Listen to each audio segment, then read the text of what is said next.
नमस्कार, बहुत स्वागत है आप सभी का बजट महोत्सव में। मैं हूं आपके साथ श्वेता मिश्रा अवस्थी। केंद्र की मोदी सरकार का 1 फरवरी को बजट आने वाला है। एक बार फिर से जनता को बजट से उम्मीदें हैं। उम्मीद इस बात की है कि वित्त मंत्री निर्मला सीतारमण क्या सहूलियत देंगी, निर्मला सीतारमण के पिटारे से किस किस को सौगातें मिलेंगे। पिछले बजट में राजस्थान को फायदा मिला था, तो इस बार राजस्थान को क्या मिलेगा। गांव, गरीब और किसानों को कितनी राहत मिलेगी। मिडिल क्लास भी आस लगाए बैठा है कि क्या पता इस बार उसकी भी किस्मत का पिटारा खुल जाए। कोई टैक्स से राहत की उम्मीद लगाए बैठा है, तो किसी को रोजमर्रा की जरूरतों की कीमतों में भी कटौती की उम्मीद है। और पिछले बजट में मोदी सरकार का फोकस गांव, गरीब और किसान के साथ मिडिल क्लास पर भी था। राज्यों को भी बम्पर सौगात मिली थी, कई योजनाओं का दायरा भी बढ़ाया था। तो क्वालिटी एजुकेशन से लेकर गरीबों को फ्री राशन और किसानों की सम्मान निधि में इजाफा भी किया था। लेकिन इस बार के बजट में क्या खास होगा, क्योंकि वित्त मंत्री निर्मला सीतारमण 8वीं बार बजट पेश करेंगी। बजट महोत्सव में आज बात इसी मुद्दे पर कि आखिर कितनी राहत लेकर आएगा ये बजट।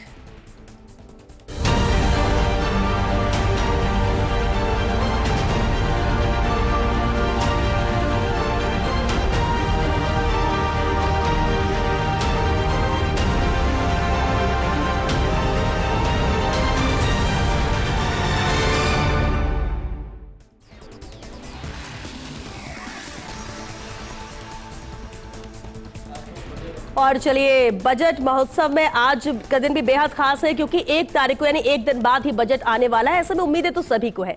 चलिए, खास मेहमान इस पर चर्चा के लिए हमारे साथ जुड़ चुके हैं। सबसे पहले उनसे रूबरू करा देते हैं आपको। हमारे साथ चर्चा में शामिल हुए जगदीश सोमानी जी, अध्यक्ष है वीकेआई से। बहुत स्वागत है जगदीश जी आपका। हमारे साथ चर्चा में मौजूद है अरुण अग्रवाल जी, महासचिव है राजस्थान चैंबर ऑफ कॉमर्स से। अरुण जी, आपका भी बहुत स्वागत है। और साथ ही विमल कोठारी जी हमारे साथ है, एसोसिएट एडिटर। विमल जी, आपका भी बहुत स्वागत है। और शुरुआत करते हैं जगदीश जी आपसे ही, क्योंकि हम जब बजट आता है तो हर सेक्टर को उम्मीदें बहुत होती हैं। लेकिन अगर हम राजस्थान की बात करें तो आज केंद्र से उम्मीद राजस्थान कितनी कर रहा है, और खासतौर से उद्योगों के लिहाज से बात करें तो आपको क्या लगता है 1 तारीख को जब बजट केंद्र का आएगा तो राजस्थान के लिए क्या सौगातें होनी चाहिए या हो सकती है? देखिए, आने वाले बजट के लिए हमने काफ़ी सारे सुझाव निर्मला सीतारमण जी को भी भेजे हैं। इसके अंदर जो आज कॉरपोरेट टैक्स है, उसी हिसाब से यहाँ पे टैक्स पार्टनरशिप के अंदर प्रोप्राइटरशिप में होना चाहिए। 10 लाख रुपए तक की जो लिमिट है वो उस पे इंडिविजुअल्स पे 10 लाख रुपए तक की लिमिट होनी चाहिए, फ्री होना चाहिए। क्योंकि ऑलरेडी जिस तरह से इंडेक्सेशन बढ़ा है, जिस तरह से महंगाई बढ़ी है, जिस तरह से चीज़ें महंगी हुई है, तो मिनिमम जो है नौकरी पेशा हो चाहे इंडस्ट्री वाले हो, उनके लिए मिनिमम 10 लाख रुपए तक की लिमिट होनी चाहिए। उसके अलावा जीएसटी ट्रिब्यूनल की यहाँ पे अभी तक पिछले बार भी घोषणा करी, लेकिन यहाँ शुरू नहीं हो पाया। 1 नेशन 1 इलेक्ट्रिक टैरिफ, आज राजस्थान जिस चीज से पिछड़ रहा है। और सोलर को उद्योग का दर्जा दिया जाए। जिस तरह आज मतलब सोलर में स्वीकृत लोड तक ही अलाउ होता है, इंडस्ट्री के पास बहुत जगह है। जब अपन मेगा पार्क करते हैं, ग्रीन एनर्जी की बात करते हैं, तो क्यों नहीं इंडस्ट्री को भी, सोलर को भी इंडस्ट्री का दर्जा देके उसको अनलिमिटेड अपनी जगह पे लगाने के लिए उसके पास जगह उपलब्ध उसको कराई जाए। इस तरह आज जिस तरह से और महंगाई बढ़ रही है, उस तरह से आज बहुत जरूरी है कि आम जन की जो चीजें महंगी होती जा रही है, उसमें कहीं ना कहीं एक जरूरत है एक कहीं पे कंट्रोल करने की। क्योंकि एमएसएमई सेक्टर जो है मेन, जिससे मैं आता हूँ, एमएसएमई सेक्टर धीरे धीरे पिछड़ता जा रहा है। आप देखेंगे एमएसएमई जिस तरह से जीएसटी लगने के बाद 2017 के बाद 2024 में एमएसएमई के लिए जो बीच का एक कैडर है वो खत्म होता जा रहा है। जो इंडस्ट्रियां हैं वो बड़ी होती जा रही है, या फिर नौकरी पेशा, बीच का सेक्टर धीरे धीरे खत्म होता जा रहा है। उसके लिए कहीं ना कहीं ज़रूरत है कि ऐसी कोई नीति एमएसएमई के लिए आए, उनके लिए कुछ। और जो है वो रेट्स वगैरह है, जीएसटी की रेट्स एमएसएमई के लिए कुछ कम होनी चाहिए। ऑलरेडी 5 रेट्स है, पेट्रोल और डीजल जीएसटी के दायरे में आना चाहिए। ऐसी बहुत सारे सुझाव हमने लिख के दिए हैं। तो शायद ऐसा लगता है कि इस बजट में राजस्थान के लिए और खासकर एमएसएमई उद्योग के लिए कुछ न कुछ फायदा मिलना चाहिए। बिल्कुल अरुण जी, पिछले प्रोजेक्ट की अगर बात करें तो प्रायोरिटी में राजस्थान था, और यहाँ पर कहें तो इंडस्ट्रियल प्रोजेक्ट को भी मंजूरी मिली थी, जोधपुर, पाली, मारवाड़ को लेकर भी। बहुत कुछ है जो राजस्थान के हिस्से में भी गया था, क्योंकि आपको याद होगा प्रधानमंत्री नरेंद्र मोदी जब जयपुर आए थे, उस समय भी दौर थे, तब उन्होंने एक बात कही थी कि देश का विकास राजस्थान से होकर गुजरता है। और होकर गुजरेगा। तो ये कहीं ना कहीं संदेश देता है कि राजस्थान भी उनकी प्रायोरिटी में है, विकास यहाँ पर होगा। फिर भी अभी जिस तरह से जिक्र इन्होंने भी किया, जगदीश जी ने भी, कि बहुत कुछ हो सकता है लेकिन एमएसएमई सेक्टर पिछड़ा। आपको क्या लगता है कि इस बार, क्योंकि ये मोदी 3.0 का पहला बजट ही होगा, ऐसे में राजस्थान कितनी प्रायोरिटी में रहने वाला है? निश्चित रूप से श्वेता जी, ये बजट हमारे लिए उम्मीदों का बजट रहेगा। जहां तक आप एमएसएमई सेक्टर की बात करती है, एमएसएमई देश की रीढ़ की हड्डी है। पूरे देश के विकास में एमएसएमई का 40% जीडीपी में योगदान है और करीब करीब उतना ही एम्प्लॉयमेंट में योगदान रहता है। ऐसे में एमएसएमई सेक्टर का विशेषकर स्टार्टअप बिजनेस के लिए, जैसा पिछले बजट में माननीय निर्मला सीतारमण जो लगातार 8वीं बार एज ए महिला वित्त मंत्री के रूप में 1 फरवरी को बजट पेश करेगी और स्टार्टअप को बढ़ावा देने के लिए उन्होंने काफ़ी कुछ किया। पिछली बजट में उन्होंने 13 पॉलिसियां एमएसएमई के लिए विशेषकर 13 पॉलिसी लॉन्च की, लेकिन वो पॉलिसियां धरातल पे नहीं आती है क्योंकि एजुकेशन अवेयरनेस का कमी है। इनको हर जगह स्टेट वाइज और डिस्ट्रिक्ट वाइज इनको अवेयरनेस प्रोग्राम चलाना चाहिए जिससे लोग फायदा उठाए। जैसे कोई भी एमएसएमई या कोई भी फैक्ट्री चलाने के लिए 2 ही सेक्टर काम करते हैं, फाइनेंस एंड फ्यूल।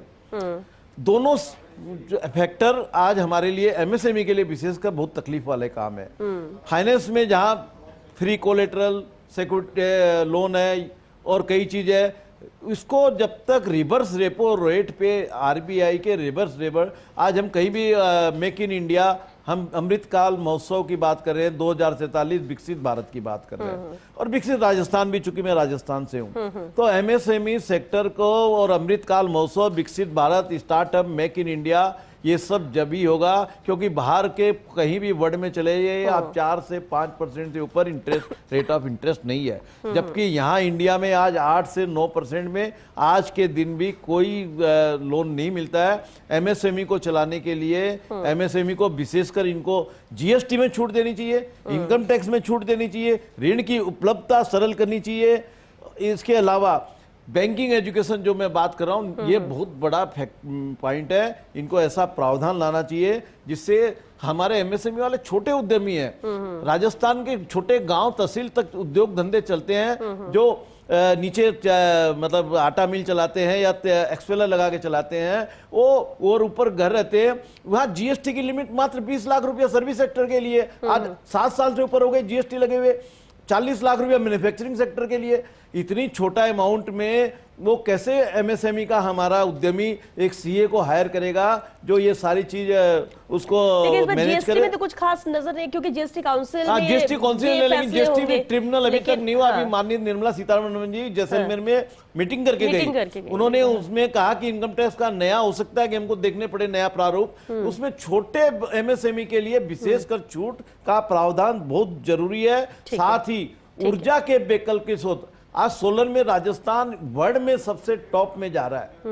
इंडिया में तो है ही टॉप में जा रहा है, राजस्थान में भी, वर्ल्ड में भी आज राजस्थान को यदि सोलर की, जैसे प्राइम मिनिस्टर कुसुम योजना है, हमारे प्रधानमंत्री जी की भावना है जो बोली, आप बोल रहे थे कि राजस्थान से विकास होकर गुजरेगा, तो निश्चित रूप से राजस्थान मरुदरा क्षेत्र है, यहाँ हर तरह की प्रचुर संभावना है, पर्यटन, माइंस, मिनरल और बिल्कुल ठीक आपने अरुण जी की संभावना है, और इसलिए राजस्थान और यहाँ के लोगों को उम्मीद भी है कि केंद्र का जब बजट आएगा तो राजस्थान को भी वो प्राथमिकता देंगे और अहम घोषणा हो सकती है। विमल जी हमारे साथ, विमल जी अब क्योंकि जगदीश जी ने भी और अरुण जी ने जो बात कही उससे जुड़ा हुआ मैं पहले एक सवाल जरूर करना चाहिए। कॉर्पोरेट टैक्स की इन्होंने बात की, इनकम टैक्स उन्होंने कहा राहत मिलनी चाहिए।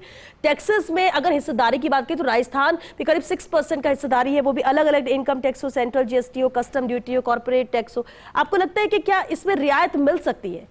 और एक जनरल में भी बात करें तो क्या मिडिल क्लास जो कि टैक्स की को लेकर ही उम्मीद लगाए बैठा रहता है, तो क्या आपको लगता है कि केंद्र के इस बजट में इस लिहाज से राहत मिलेगी?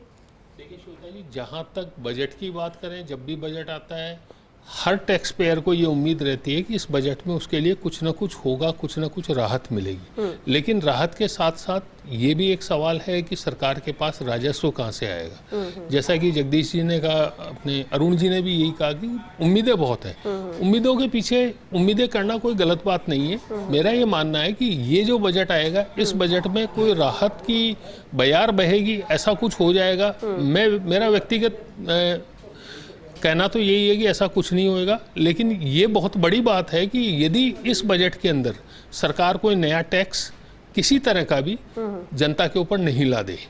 यदि इस बजट की बात करें, जैसा कि आपने भी कहा था, प्रधानमंत्री नरेंद्र मोदी जब राजस्थान आए थे उन्होंने भी यही कहा था कि जब विकास की जो धारा बहेगी वो राजस्थान से होकर गुजरेगी, इसमें कोई शक और संदेह नहीं। मैं बात करना चाहता हूं, चूंकि दोनों इंडस्ट्रीज के दिग्गज हैं, मैं ये बात कहना चाहूँगा कि जो दिल्ली मुंबई इंडस्ट्रियल कॉरिडोर है उसका 58% हिस्सा राजस्थान से गुजर रहा है। अब चूंकि दिल्ली मुंबई इंडस्ट्रियल कॉरिडोर का विकास पूरी तरह से यदि हो जाता है तो इसमें कोई शक नहीं किया जा सकता कि राजस्थान में औद्योगिक विकास का वातावरण बढ़ेगा। इसके अलावा एक जो दूसरी जुड़ी हुई चीज़ है जो इंडस्ट्रियल डेवलपमेंट के साथ ही जुड़ी हुई है, वो दिल्ली मुंबई फ्रेट कॉरिडोर है, जिसका 38% हिस्सा राजस्थान से गुजरेगा। ये 1483 किलोमीटर का फ्रेट कॉरिडोर बनने वाला है, जिसके ऊपर करीब $100 मिलियन का एक्सपेंडिचर होगा, जो जापान सरकार के सहयोग से बन रहा है। और यदि ये कॉरिडोर पूरी तरह से फंक्शनिंग हो जाता है और इससे जुड़ी हुई जो दूसरी सेवाएं हैं वो फंक्शनिंग हो जाती है, तो राजस्थान में बैठे बिठाए निवेश आएगा और राजस्थान का जो औद्योगिक विकास है वो गति पकड़ेगा। जैसा कि आपने बताया कि सोलर को एक स्पेशल दर्जा दिया जाना चाहिए, मैं एक दूसरे सेक्टर की बात करना चाह रहा हूँ। वो सेक्टर है real estate sector. Real estate sector एक ऐसा सेक्टर है जिसके साथ बहुत सारे इंडस्ट्रीज जुड़ी हुई। यदि एक सेक्टर का विकास होता है तो दूसरी इंडस्ट्रीज को अपने आप डेवलपमेंट के मौके मिलते हैं। रियल इस्टेट सेक्टर की जो डिमांड है, मेजर डिमांड जो है, वो मेजर डिमांड EWS अर्थात इकोनॉमिक वीकर सेक्शंस की जो मौजूदा लिमिट है 3 लाख से 5 लाख रुपए है, इस लिमिट को बढ़ाना चाहिए सरकार को। एक जो EWS के अलावा एक लोअर इनकम ग्रुप की जो लिमिट है जो 6 लाख के आसपास अभी वर्तमान में, यदि सरकार उसको बढ़ा देती है और यदि इन दोनों में बढ़ोतरी हो जाती है तो इसमें कोई शक नहीं कि हाउसिंग सेक्टर की डिमांड बढ़ेगी। और हाउसिंग सेक्टर की डिमांड बढ़ती है, कंस्ट्रक्शन का काम बढ़ता है, तो निश्चित रूप से न केवल राजस्थान में रोजगार बढ़ेगा, इंडस्ट्रीज की डिमांड बढ़ेगी, जो कि अभी इस समय जो इकोनॉमिक स्लो डाउन चल रहा है उस स्लो डाउन को देखते हुए बहुत जरूरत है। अभी अगर स्टैटिस्टिक्स की बात करें तो इन दोनों के अंदर काफी ज्यादा गुंजाइश है, और यदि इस गुंजाइश के ऊपर सरकार किसी तरह का फोकस करती है तो इसमें कोई शक नहीं कि आने वाले समय में भारत की जीडीपी बढ़ेगी। भारत की जीडीपी बढ़ेगी तो इसमें भी कोई शक नहीं है कि आने वाले समय में हमारी अर्थव्यवस्था को मजबूती मिलेगी, और अर्थव्यवस्था को मजबूती मिलने के साथ साथ बहुत सारे फैक्टर्स ऐसे हैं जो अर्थव्यवस्था के साथ जुड़े हुए हैं, वो अपने आप डेवलप करेंगे। ठीक है जगदीश जी, बिल्कुल बेहद अहम बातों का जिक्र यहाँ पर किया भी है विमल जी ने। लेकिन जगदीश जी, हम जब उद्योगों की बात करते हैं, राजस्थान में उम्मीद तो बहुत है कि ठीक है केंद्र से राहत मिल सके, आप लोगों ने कहा टैक्सेस में थोड़ी राहत दी जा सकती है, अलग अलग टैक्स है, लेकिन उद्योगों को सबसे ज्यादा मुश्किल किस बात की होती है, किन चीजों का सामना करना पड़ता है जो राहत केंद्र दे सकता है और केंद्र की तरफ से बजट में शामिल किया जाना चाहिए?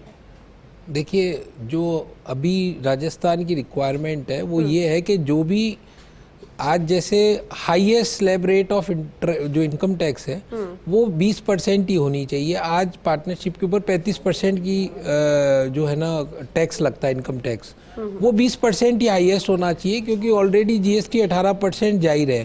उसके अलावा 45BH की एक MSME की प्रॉब्लम चल रही थी, उसके अंदर अगर आपका एग्रीमेंट है, रिटर्न एग्रीमेंट है, उसके बाद भी वो उसको नहीं मानते हैं, रिटर्न एग्रीमेंट और गवर्नमेंट सप्लाई को, और उसके ऊपर इंटरेस्ट की कैलकुलेशन होती है। अगर आपने 6 महीने तक या 3 GST अगर आपने आपकी क्रेडिटर्स खड़े हैं तो आपको वापस से उसको PLA में देनी पड़ती है। साइबर क्राइम जिस तरह से बढ़ रहा है, आज पूरा MSME सेक्टर परेशान है, क्योंकि साइबर क्राइम के ऊपर एक प्रिवेंशन में एक एक्ट ऐसा आना चाहिए जिसके अंदर जब आज इसका जो पैसा है MSME का या जो ट्रेड वालों का है या इंडस्ट्री का है, आज वो 5 मिनट या 15 मिनट के अंदर तो पैसा अलग अलग जगह से होता हुआ और वो निकल जाता है, और कहीं भी कोई थानों पे या कहीं भी कोई इसके लिए इफेक्टिव कहीं कोई कानून नहीं है। तो इसके प्रिवेंशन के लिए, क्योंकि MSME का पैसे, आज MSME को सबसे बड़ी तकलीफ ये है कि जिस रेट पे एक बड़ी इंडस्ट्री को पैसा मिलता है उसी रेट पे एक छोटी इंडस्ट्री को पैसा मिलता है। 8-9% पे इंडस्ट्री चलाना वायबल नहीं है। तो इसके लिए इंटरेस्ट फ्री लोन या 2-3% के ऊपर कैपेक्स, अगर कोई कैपिटल एक्सपेंडिचर करता है उसके ऊपर लो उस पे मिलना चाहिए। जमीन सस्ती होगी, बिजली सस्ती होगी, और सबसे बड़ी यहाँ की मजबूरी है, यहाँ ड्राई पोर्ट। लेकिन आपने एमएसएमई तो ऑलरेडी सरकार की प्रायोरिटी में है, उसके लिए तो वो बहुत ज्यादा मदद और युवाओं से भी अपील करती है कि इस सेक्टर में आए, नए तरीके से शुरुआत करें और उसके लिए सरकार मददगार साथ। तो क्या इसके जो नियम है या जो चीजें हैं वो दिक्कत करते हैं या फिर वाकई में फोकस नहीं है, सिर्फ ये बातें हैं? फाइनेंस की अवेलेबिलिटी एमएसएमई को होती नहीं है। उसकी वजह ये है कि एमएसएमई के पास आज एक बड़ी यूनिट होगी, उसके पास अगर 50 करोड़ का अगर उसके पास एसेट है तो उसको 300 करोड़ का लोन मिल जाएगा। एमएसएमई के पास अगर 5 करोड़ की है तो उसको मैक्सिमम 1 करोड़ रुपए, 1.5 करोड़ रुपए बैंक वाले 2 करोड़ रुपए का ही लोन देंगे, उसमें कई सारी टेक्निकल इशू बता देंगे। जो दूसरे बड़े लोग हैं वो एसएमई के आज आईपीओज लाके उनको इंटरेस्ट फ्री पैसा मिल जाता है, वो उसी मार्केट में माल बेचते हैं। हम भी सेम जीएसटी देते हैं लेकिन एसएमई का आईपीओ नहीं ला पाते, तो हम फुल रेट ऑफ जीएसटी से माल देते हैं। 35% आज कॉर्पोरेट टैक्स में उस एसएमई को 18% इनकम टैक्स देना है, हमें 35% इनकम टैक्स देना है। तो एमएसएमई को इंटरेस्ट पे जब तक सस्ता पैसा नहीं मिलेगा, एक कैपेक्स के अंदर एक उसका अगर ट्रैक रिकॉर्ड है, आप नई नई स्कीम लाके नई नई रिप्स की स्कीम आ जाती है, लेकिन जो पुराना इंडस्ट्रियल है जो एक्चुअली सरकार को कमा के आज इतने सालों से दे रहा है, उसके लिए सरकार अगर इंटरेस्ट फ्री उसको कैपेक्स के लिए पैसा नहीं देगी, मॉडर्नाइजेशन एक्सपांशन के लिए कोई स्कीम नहीं लाएगी, तो एमएसएमई 35% इनकम टैक्स देके और इतनी जीएसटी देकर सेम रेट पे और किस तरह से वो अपने आप को खड़ा कर पाएगी? अरुण जी, क्योंकि हर सेक्टर की हम बात करें लेकिन एक चीज सब में कॉमन रहती है, रोजगार। हर सेक्टर में जितना आप बेहतर उस सेक्टर को देंगे उससे रोजगार के लिए रास्ते खुलेंगे। आपको लगता है कि फोकस गवर्नमेंट का रोजगार और महंगाई दोनों को लेकर रहेगा ताकि राहत मिल सके? बिल्कुल आप सही कह रहे हैं। अभी सेंट्रल गवर्नमेंट की जो पॉलिसी चल रही है वो रोजगार लेने वालों की बजाय रोजगार देने वालों की पॉलिसी है। माननीय प्रधानमंत्री जी और वित्त मंत्री जी भी लगातार ये बोल रही है, और ये ऐसा एजुकेशन सिस्टम भी आ रहा है, इसमें आर्टिफिशियल इंटेलिजेंस का भी रोल है, रिसर्च एंड डेवलपमेंट का भी रोल है, क्योंकि नए नए जो वही बात स्टार्टअप और युवा हमारे जो इंडिया में आज पूरे वर्ल्ड में सबसे ज़्यादा यूथ की पॉपुलेशन हमारे पास है, और यूथ चाहते हैं इनोवेशन, नया रिसर्च, नया डेवलपमेंट। तो ऐसे में नए रिसर्च डेवलपमेंट करके लेब इनको लगा देनी चाहिए हर जगह कि कहाँ क्या। आज राजस्थान में 1 डिस्ट्रिक्ट 1 प्रोडक्ट की बात चल रही है, ऐसे में उनको पूरा क्लस्टर डेवलपमेंट करना चाहिए। एक्सपोर्ट अब राजस्थान के लिए, चूंकि अभी हमारा सोमानी जी बोल रहे थे यहाँ पोर्ट नहीं है, यहाँ ड्राई पोर्ट को डेवलप करके और ऐसी सुविधा जैसा डेडिकेटेड, अभी विमल जी बोल रहे थे डेडिकेटेड डीएफसी, यहाँ डीएमआईसी जो इतनी 38% यहाँ से गुजर रही है, ऐसे में इनको सस्ती बिजली और सस्ती जमीन यदि कोई जैसे स्टार्टअप लगाता है या छोटा एमएसएमई या उद्योग में ही लगाता है, उसके पास पैसे नहीं हो, जमीन इतनी महंगी है कि वो जमीन में ही पूरा पैसा कर देता है, तो जमीन उसको लैंड बैंक बना के उनको भी रेंट पे यदि जमीन अवेलेबल हो जाए तो निश्चित रूप से भारत की इकोनॉमी जो जीडीपी 6% पे है, निश्चित रूप से ये इतनी आगे बढ़ेगी। और हमारा तो सपना यही है कि भारत विकसित भारत बने और राजस्थान का उसमें अहम योगदान हो, ऐसा। ठीक है विमल जी, एक अहम सेक्टर जो छूट रहा है, क्योंकि हम राजधानी जयपुर में बैठे हैं, तो जेम्स एंड ज्वेलरी ये सेक्टर इतना महत्वपूर्ण है और उम्मीद भी हर बार होती है, फोकस भी है, ना सिर्फ India, all over world supply होती है, बहुत सारी ऐसी चीजें जो दिक्कतों का सामना करते हैं। और जब हम चर्चा करते हैं बात, आपको लगता है कि इस पर फोकस हो सकता है या इस पर कुछ रियायत मिल सकती है? निश्चित रूप से श्वेता जी, इस पर फोकस हो सकता है। बजट का एक अहम हिस्सा जेम्स एंड ज्वेलरी सेक्टर भी है। पिछली बार भी बजट के अंदर डायमंड्स को लेकर के सरकार ने घोषणाएं की थी। हालांकि ये अलग बात है कि डायमंड्स में ओवरऑल वर्ल्ड ओवर जो गिरावट आई है उसके बाद में डायमंड्स के भाव गिरे हैं, और सूरत में तो यहाँ तक है कि जो डायमंड इंडस्ट्रीज थी वो इंडस्ट्रीज दूसरे बिजनेस की ओर डाइवर्ट होगी। इस बार बजट में भी यही उम्मीद की जा रही है कि अभी जो गोल्ड और सिल्वर के ऊपर जो 6% की इंपोर्ट ड्यूटी लगी हुई है, इस इंपोर्ट ड्यूटी को रिड्यूस करके 3% किए जाने की इंडस्ट्री की डिमांड है। और यदि वास्तव में ऐसा होता है तो न केवल जो गोल्ड और सिल्वर के जो एक्सपोर्टर्स हैं उनको राहत मिलेगी, बल्कि व्यापार के साथ साथ रोजगार में भी काफ़ी बड़े स्तर के ऊपर बढ़ोतरी होगी, क्योंकि डिमांड निकलेगी, व्यापार होगा तो निश्चित रूप से रोजगार बढ़ेगा।